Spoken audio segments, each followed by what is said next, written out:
नमस्कार, मैं भारत पंचवाल स्वागत करता हूं आपका राजीव टाइम्स में। ये रुक करते हैं बुलेटिन की ओर। मुख्यमंत्री डॉक्टर मोहन यादव ने आज प्रदेश में प्राकृतिक आपदा, अतिवृष्टि और बाढ़ से प्रभावित परिवारों को राहत पहुंचाने के लिए सहायता राशि का वितरण किया। मुख्यमंत्री निवास से वीडियो कॉन्फ्रेंसिंग के जरिए कई जिलों के हितग्राहियों से सीधी बातचीत भी की। इंदौर जिले के 3 परिवारों को जनहानि के मामलों में कुल 12 लाख रुपए की आर्थिक मदद की गई। वहीं पूरे प्रदेश में 28,000 से अधिक प्रभावितों को 30 करोड़ रुपए से ज्यादा की राशि पहुंचाई गई। मध्य प्रदेश शासन राजस्व विभाग के द्वारा RBC 6.4 के तहत जो प्राकृतिक आपदा से जनहानि, धनहानि, मकान हानि या पशु हानि होती है उसकी सहायता राशि दी जाती है। आज माननीय मुख्यमंत्री जी के द्वारा प्राकृतिक आपदा से पीड़ित लोगों को RBC 6.4 के तहत राहत राशि का सिंगल क्लिक के माध्यम से वितरण किया गया है।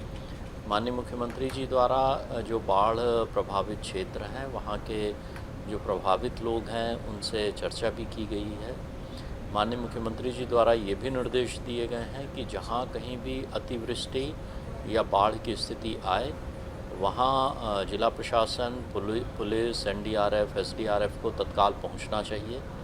लोगों के बचाव का कार्य तत्परता से हो, जहाँ आवश्यक हो वहाँ राहत शिविर भी लगाए जाएं और लोगों को किसी भी प्रकार की कठिनाई ना हो और उनकी जो भी क्षति हो उसमें तत्परता से उनको सहायता राशि दी जाए। इस आशय के निर्देश भी आज माननीय मुख्यमंत्री जी द्वारा वीडियो कॉन्फ्रेंसिंग के माध्यम से दिए गए हैं।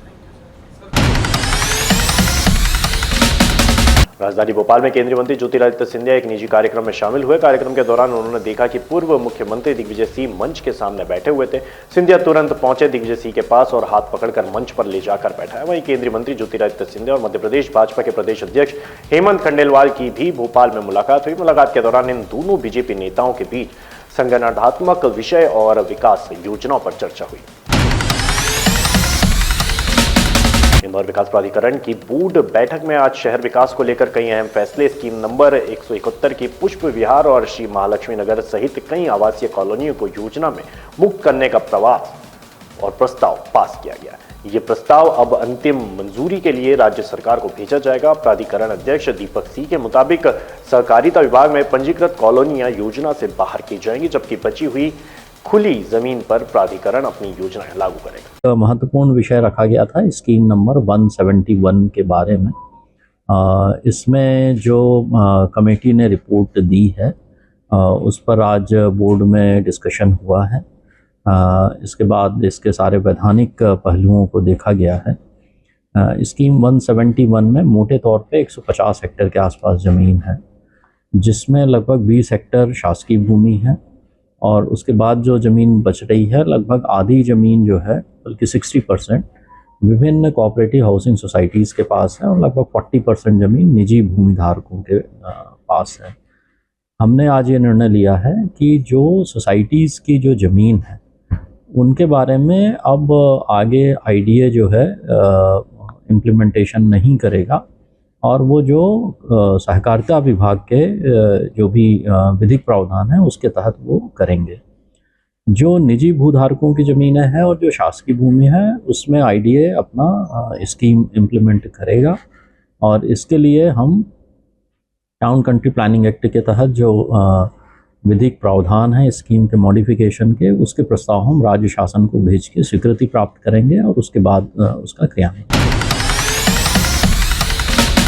इंदौर में इस बार अगस्त में अलग ही ट्रेंड चल रहा है। 3 दिनों से दिन में काफी गर्मी और उमस है। गुरुवार दिन में तापमान 1 डिग्री बढ़कर 32 डिग्री सेल्सियस से ज्यादा रहा। यह सामान्य से 4 डिग्री ज्यादा है। इस दौरान दिन में तेज धूप रही। ऐसा मौसम पूरे दिन भर रहा। रात का तापमान भी 2 दिनों से 22 डिग्री सेल्सियस रहा है, जो सामान्य है। शुक्रवार सुबह से बादल छाए हैं तो बीच बीच में धूप का भी दौर जारी है। मौसम वैज्ञानिकों के मुताबिक अभी बारिश के आसार नहीं है, पर गुरुवार तक देश में एक टर्फ की एक्टिविटी रही जो मध्य प्रदेश से काफी दूर है। इस वजह से बारिश का दौर नहीं है। अगले 4 दिन तक तेज बारिश के आसार दिखाई नहीं दे रहे हैं। इंदौर में भी बारिश के आसार नहीं है। कहीं कहीं बूंदाबांदी या रिमझिम बारिश जरूर हो सकती है। भोपाल में तिरंगा अभियान के तहत कार्यक्रम हो रहे हैं। भोपाल में हर घर तिरंगा, हर घर स्वच्छता, स्वतंत्रता का उत्सव, स्वच्छता के संग अभियान चल रहा है। आज शुक्रवार को स्कूलों में देशभक्ति से जुड़े कार्यक्रम हो रहे हैं। वहीं शनिवार से तिरंगा रैलियां निकलेंगी। सबसे बड़ी यात्रा कोलार से निकलेगी। हुजूर विधायक रामेश्वर शर्मा की कर्मश्री संस्था ये आयोजन कर रही है, जिसमें 40,000 से ज्यादा छोटे बड़े वाहन शामिल होंगे। अभियान को लेकर कलेक्टर कौशलेंद्र विक्रम सिंह बैठक भी कर चुके हैं। उन्होंने बताया यह अभियान 3 चरणों में चल रहा है। ओमकारेश्वर के मानदाता थाना क्षेत्र में शुक्रवार रात नकाबपोश बदमाशों ने बड़ी वारदात को अंजाम दिया। घटना NHDC कॉलोनी में हुई। यहां इंदिरा सागर परियोजना में काम करने वाले कर्मचारियों के परिवार रहते हैं। कॉलोनी वासियों का कहना है कि पिछले कई टाइम से यहां कई बार चोरी की घटनाएं हो चुकी है। पीड़ित महिलाओं के अनुसार उनके पति धर्मेंद्र तंवर रात करीब 2 बजे ड्यूटी पर गए थे, तभी बदमाशों ने वारदात को अंजाम दिया। खटपट की आवाज से महिला की नींद खुली तो बदमाशों ने उसके कंधे पर धारदार हथियार रखकर बच्चों को जान से मारने की धमकी दी। बदमाश घर में रखी नकदी, सोने चांदी के जेवर तथा बच्चों की गुल्लकों में जमा करीब 50,000 रुपए की रकम लेकर फरार हो गए। इंदौर में पिछले माह महाराजा तुकोजी राव हॉस्पिटल में जन्मी 2 सिर वाली बच्ची ने गुरुवार को दम तोड़ दिया।